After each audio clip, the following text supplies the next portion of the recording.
get started with the presentation, talk a little bit. I'm the guy who designed the glove, okay? and Peter is the president of my fan club. So, but I just wanted to explain a little bit why, and we're doing something a little different. There's two presenters up here instead of one. We're going to sit in front of the table instead of behind. And we're going to take a little bit of a different approach to our presentation. We're going to share a number of different stories, but we're going to tell them all at the same time. Hopefully the experiment will work out all right for you guys as an audience. You'll be able to keep up with it. One is, of course, the Astronaut Glove challenge and what it took to design the glove and win the challenge. But Peter and I knew each other when we were young. We spent a summer together in Maine. And we went off and had our lives, and for various reasons, we didn't keep in touch. We had that one summer. We never kept in touch. But there's something about Maine and something about that summer, I guess. And we both wound up moving back, basically 3 miles apart from each other, unbeknownst to each other, and reconnecting a couple of years ago. And as we got to reconnect, we realized that we both followed almost identical career paths on opposite coasts. Peter and I are both engineers. I'll let Peter talk about his experience a little bit. We both worked primarily in the commercial satellite realm as aerospace engineers. But it was interesting that we had these very similar experiences. And what was really interesting is after the glove challenge, and we were talking about it, Peter and I work together now. We didn't work together on the glove, but we work together now. Peter has a nonprofit organization that's set up around educating people of all ages, really, about astronomy and through that, science and technology. And I became involved with Peter as a member of his advisory board. I also was working in the nonprofit world at the time, separate kinds of things. But we started working together in that capacity. After the glove challenge, we started swapping war stories. And so like the first presenter this morning, it all started, we were sitting around, Peter and I were sitting around naked, having a couple of beers. Well, except for the naked part. But we were swapping war stories, and we started to notice some similarities. And Rosie had read my story in the paper after the prize was awarded, and wanted to have me come and speak to you all about the glove challenge. But she wasn't able to find my phone number, and she Googled me and everything else. And the way she was able to find me, she found my name on Peter's Island Astronomy website. I actually spoke to him first, and it's a credit to how persuasive Rosie is that she actually convinced Peter and me both to come down and talk to you all. So that's why he's here. But we are very definitely NASA outsiders. I never have, and as far as I know, Peter's never done any work directly for NASA. So that's the second thing you need to know. The first thing is we're both in Maine. Yeah, so, well, you can tell we're NASA outsiders because we're the only ones wearing NASA logo wear.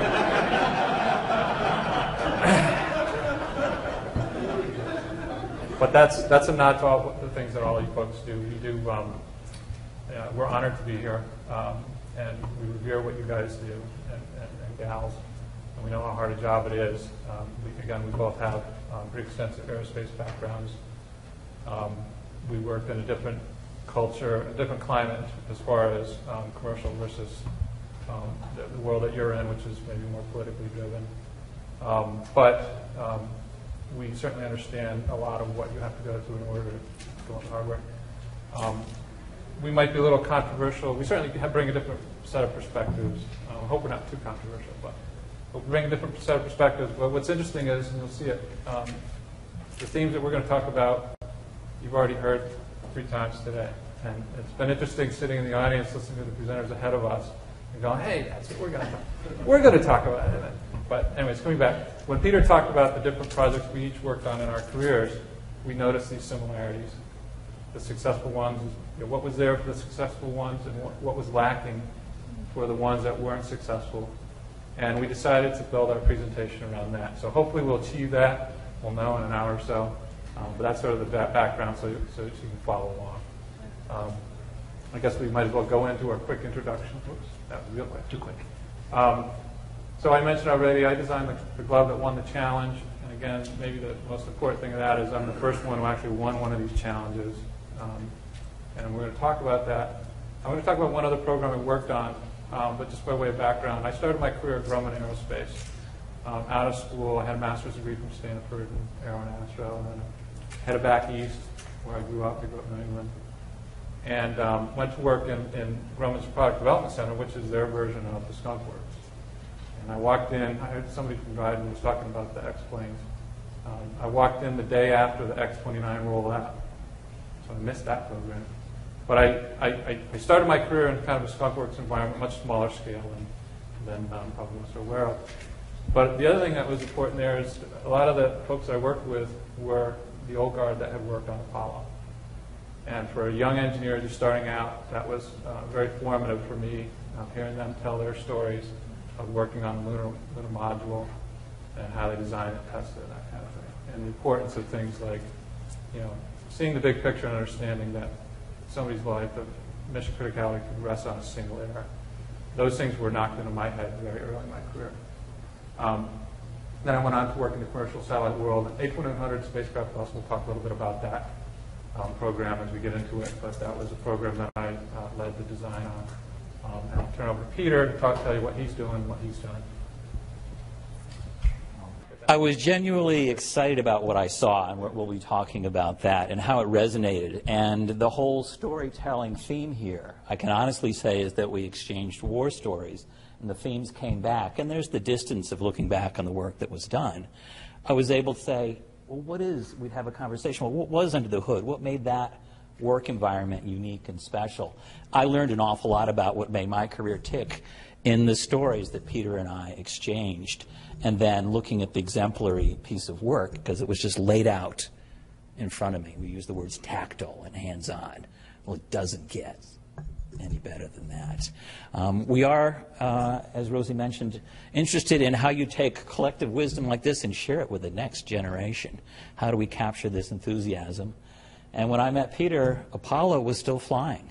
And I can tell you quite honestly that the reason that I did and went off and pursued a career in aerospace was because the inspiration of growing up and believing that all those things were possible. And so there's a huge element of what I do in the outreach to communities in Maine. And in Maine, we are NASA. There isn't anything there for the kids we visit and talk to. And I can tell you the inspiration is out there. The kids are ready. The problem, the challenge in our organization, how do you efficiently convey all these possibilities in research-poor schools that don't have the technical expertise? They treat us like gods there. I mean, particularly now that Peter's won this conversation. But it's a tremendous opportunity and also an obligation to take the exciting careers and potentials and things that you're all wrestled with, and how do we invest that in the next generation? The program managers of 20 years from now are coming up through the ranks, and I believe emphatically in early intervention, and they are hungry for it. I can tell you that, particularly in that neck of the woods, and I have to believe that anywhere. I'll give you, just let me quickly say, Sirius Satellite Radio, Skunk Works galore, large scale, lots of experience there in small teams, also having to integrate that in a very challenging, cost-competitive commercial environment. It can be done. It can be done. And we'll talk about some of these projects. So we're basically listing some of the projects we're going to talk about today. And we'll get right into it. So let's set it up. How does a guy, that's me, sitting alone in his kitchen, it wasn't a kitchen table, it was a dining room, but, how did somebody in that environment come up with a solution to a problem that's been vexing NASA and the space community for a long time? And I got to have the proper amount of humility here. My glove was a little bit better than the current glove in the kinds of tests that was tested for the contest. So it was good enough to win. I'm not saying it's going to go out there tomorrow. It's not ready to go in flight. So, and I understand that, and I'm sure you folks understand it as well. But, how there was some innovation that occurred here, as you'll see it happen, very limited resources, very short time. How does that happen? And this is sort of what Peter and I got into, swapping our stories, and he wanted to learn more about how I did it. And this is all before Rosie told it. But how does that happen?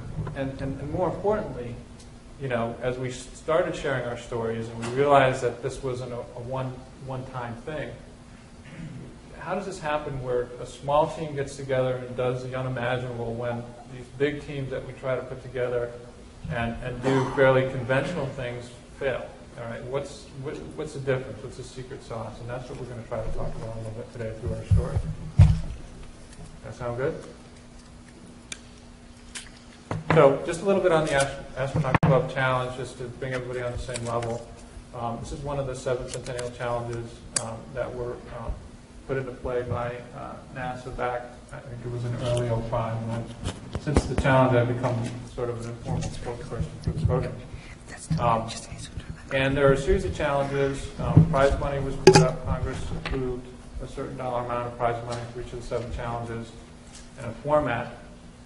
And basically the format is a straight competitive format where competitors have to create and bring hardware to some sort of competition. And in order to win the prize money, you not only have to beat all comers, but you have to exceed a certain threshold. And most of these contests are multiple year or multiple round programs, and each round the threshold goes up. And the idea, the purpose behind this, this is the text taken out of the thing you can read for the Glove Challenge. But the purpose behind these challenges is to put out to the larger community outside of NASA some of the design problems that still exist and let us chew on them, but really to have the outside community on their own nickel develop the new ideas and technologies, but raise the readiness level of those technologies to a point where NASA could bring it in-house. Okay, and that's an important piece of the Centennial Challenges. It doesn't always come through. But the reason they're multi-year and the reason they're out there is to get the outside world to bring technology to a level beyond the, hey, I got a great idea, NASA stage, to a level of technology readiness that could be brought in and really work within NASA without creating a huge burden of initial prototype development, that kind of things on NASA. So that's one key element of this. For the glove, the challenge was, and if anybody have a chance to actually try out an astronaut glove, pressurized. You were going to bring it. I was going to bring it, and I did. I brought a piece of one, which I can show around, but I didn't actually bring it because it's got quite a bit of kit involved to pressurize it. But and actually, I broke it. I need to fix it before I can play with it too much. But I do try to get folks to do it. If you haven't tried it, here's the basic problem. If you could think of we've all seen this. Take a surgical glove and blow it up with air, right? It becomes a balloon with 5 fingers sticking out of it. And that's what the spacesuit wants to do. That's what the glove wants to do. It wants to just expand into this big balloon. And of course, that's not easy to work with when you're like this. So that rubber bladder is inside of the fabric layer that constrains its shape. And now what you've created is a tire on your bicycle. And you put the air in, the tire gets hard. Put the air in the suit gets hard and rigid. And the glove in particular becomes very difficult. It has its natural state, but any motion outside of the natural state is very hard, amazingly hard. When I tried it the first time, I couldn't believe it was as hard as it was. Question? I was just saying, at the United States, you engage in unpressurized glove, and one of the examples you give is you have to try to pick a penny off the table, and it's almost impossible. And that's actually a test for the astronauts, too. I'm talking to Bill Spin down in Houston. Side story. Who I met at the contest, and he said he challenges the astronauts to try to pick up a coin with a glove on. And of course, the astronauts are very competitive. He works directly with the astronauts in their suits. It's very competitive, and they'll spend hours trying to do it, and then he'll tell them the trick they're doing. So there's a little trick to it. But that's his little trick. The trick is to roll your finger across the edge so it flips up, and you can pick it up very easily. But you can't. There's not enough tactility to feel it and pick it up. And that's the other problem, is the tactility, and that will get addressed in future rounds. But for this contest, it was all about flexibility, making it easier to open and close your hand, move your fingers, that sort of thing, do tasks with your hands without being so tiring. So that's what the basic challenge was about. And the format of the challenge was, it was a kickoff meeting a year before the challenge, and then we came to the contest location, and there would be a series of, we were told, 3 types of tests. One was strength, which was a burst test, so we'd build 2 units and destroy one by overpressurizing it. Second test was on flexibility, where they'd actually pressurize it and measure force required or torque required to bend the fingers and the wrist. And then the third test was dexterity. And that was all he told us. You'll put the glove on in a glove box and do tests of dexterity. So it was really, from a competitive standpoint, quite open-ended. As far as the team, my team was a team of one. And as we get into some of our stories, we're going to talk about small teams. This is the ultimate small team. It was managed, funded, designed, reviewed, tested, built, and ultimately worn in competition by me. And so I had to wear all the hats. But hopefully as we'll convey as we talk about this, I did all of these tasks. I didn't skimp on anything. And that was a reflection of my background in engineering and some of the projects I've worked on before that we'll talk about.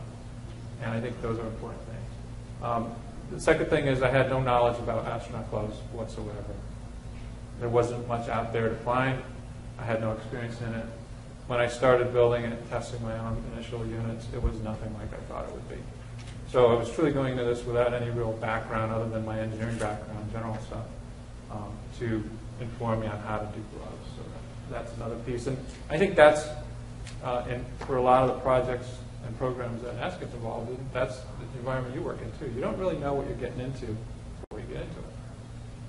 And yet you're going in making a commitment to deliver certain goods and certain costs or certain time, but you don't really know what you're going to have to pass through to get there. And I didn't have the best work environment. It was in my house on the dining room table.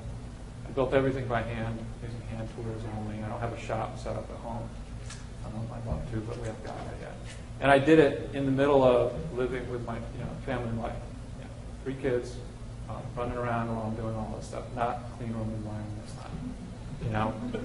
Even an environment where I could sit necessarily undistracted for an hour and work on it. So that's kind of the context of this. Just like NASA. Just like that. So two different stories, right? 2 different stories, but very some similarities you've already started to see. Anything you want to?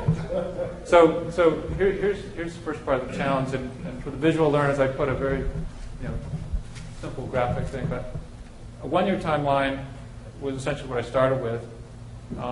Again, there was a kickoff meeting in April of 2006 with actually, the contest was supposed to be in April, and it got delayed 2 weeks, and that saved my butt. I'll tell you that right now. Because, I'm jumping ahead a little bit, but first 9 months, I had all these great ideas on my paper design. I had the concept all worked out. It was going to be great, so on and so forth. And about 3 months before the contest was supposed to happen, I said, well, I better get started making something, or I'm not going to do something. Does this sound familiar?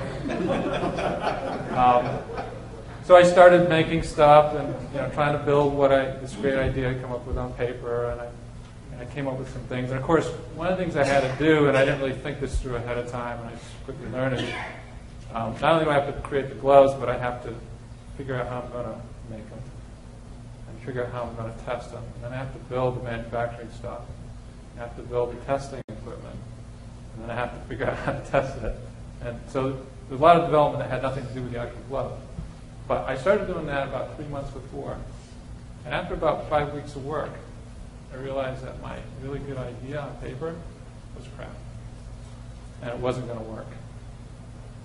And I started running into some brick walls as far as how it was performing, how it was working out. And I started running into some brick walls as far as being able to produce it, manufacturing. And now we're down. This was early May, so we're in March. And I've got nothing. And I've got something that's not working out. And I'm thinking about what I have left to do, and I'm thinking about how much time I have to do it. And I'm coming very quickly to the realization that I'm not going to make my deadline, which is the contest date. And I had to think really hard about what was I going to do. Was I going to keep trying to press on with the approach that I was trying to pursue, or give up and start over? And I made the decision to just stop what I was doing completely and start over from scratch. And we're 6 weeks before the contest. But I did that after a lot of thought, but what I had working on my side with this team of one is that once I thought about all the pros and cons of both approaches, I was able to make a decision like that. And it was literally a 10-second decision. And I just put down what I had in my hand and I walked away from that approach I'd been following. And I quite literally went back to the drawing board and said, okay, I got to come up with something new. So that was important because what happened next was I spent the last 6 weeks. And again, I was expecting, at that point I thought it was 3 weeks because they said it was going to be in April and we're in mid-March. So I thought I had 3 weeks and then I got a little extra time at the end. So I came to that realization. I made a decision. It was a tough decision, but I made a decision to stop and start over, 10 months into a 12-month program. And that's sort of leading us into the first theme, and we're going to tell some other stories to help illustrate it, of what makes a team highly effective or successful team highly effective. That first theme that we're going to talk about is awareness. And I mentioned before, we were listening to the earlier presentations, and we're kind of chuckling, looking at each other, and going, wait, that's what we're going to talk about. Awareness. It's absolutely important. We'll tell some more stories to illustrate this. To be aware of what you're trying to do first and foremost by having a clear and unwavering objective. Okay? I have a favorite saying that I picked up somewhere along the way in my career, but it's a lot easier to solve a problem if you know what you're trying to solve. You know the problem you're trying to solve. Or another way of saying that is if you define the problem correctly, you're more than halfway to solving it. Okay? State the problem correctly, you're more than halfway to solving it. So, but once you have that objective, it's important that it's clear and that it never wavers. And if you have that, whether you're a team of one or a very large team, as you'll see, as we'll try to illustrate, that's a critical piece of the environment that you need to create to be successful. You need to have a process of continuous evaluation. How are we doing? How are we doing? Of course, you guys are all familiar with that. Program managers, you know all about design reviews, check the design, and you know about cost and schedule reviews to make sure that you're in. But it's important to have that continuous evaluation at the team level as well. So the outside review looking in, making sure the team isn't sort of in a state of denial or something like that. But also you need to have an internal process of review that gets right down to the individual. And we sort of, after talking about our various experiences, we sort of simplified it in this design process as just 2 questions. The 2 questions are we converging on a solution, or are we converging at all? Number 1. And then number 2, are we converging fast enough? Okay? And without really formally realizing it, that was a decision process that I went through 10 months into my project for the glove, where I said, am I converging? And the honest answer was, yeah, slowly. But the second one is where I decided to pull the plug. I was not converging fast enough. But if I hadn't thought about that second part of the question, I never would have finished in time. In the contest, when we got there, it turned out I had no idea how many competitors there would be. There were 5 registered competitors. 2 of them dropped out immediately because they didn't finish in time. Okay, they didn't complete their glove in time to compete. And remember that these contests are based on bringing the hardware. It's not about how good a designer you are. You've got to bring it, and it's got to